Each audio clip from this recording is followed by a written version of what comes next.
First ever factory outlet Mukunda jewellery వారి Jubilee hills branch త్వరలో ప్రారంభోత్సవ కానుకగా ఎన్నో ఆఫర్లు. కరెన్సీపై సోషల్ మీడియాలో అనేక పుకార్లు షికారు చేస్తుంటాయి.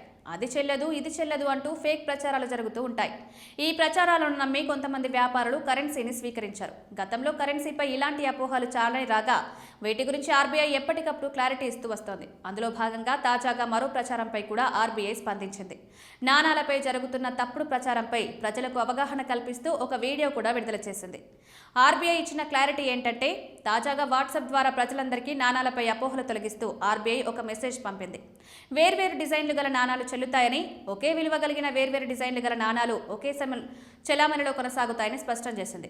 50 పైసలు, రూపాయి, 2 రూపాయలు, 5, 10, 20 రూపాయల నాణాలన్నీ చట్టబద్ధమైనవి. అవన్నీ సుదీర్ఘకాలంలో చెలామణిలో ఉంటాయని తెలిపింది.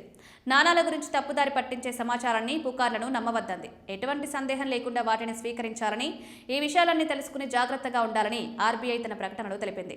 వ్యాపారులు కూడా వీటిని స్వీకరించాలని సూచించింది. 10 రూపాయల నాణాలు చెల్లవంటూ గతంలో ప్రచారం జరగ్గా కొంతమంది వ్యాపారులు కస్టమర్ల నుంచి తీసుకోలేదు. దీంతో అవి చెల్లుతాయని ఆర్బీఐ క్లారిటీ ఇచ్చినా ఇప్పటికీ కొంతమంది వ్యాపారులు స్వీకరించడం లేదు. ఇక పాత 50 పైసల నాణాలను కూడా తీసుకోవడం లేదు. 50 పైసల కాయిన్ కూడా చెల్లుతుందని, అవి ఏ డిజైన్లో ఉన్నా తీసుకోవాల్సిందేనని ఆర్బీఐ తాజాగా సూచించింది.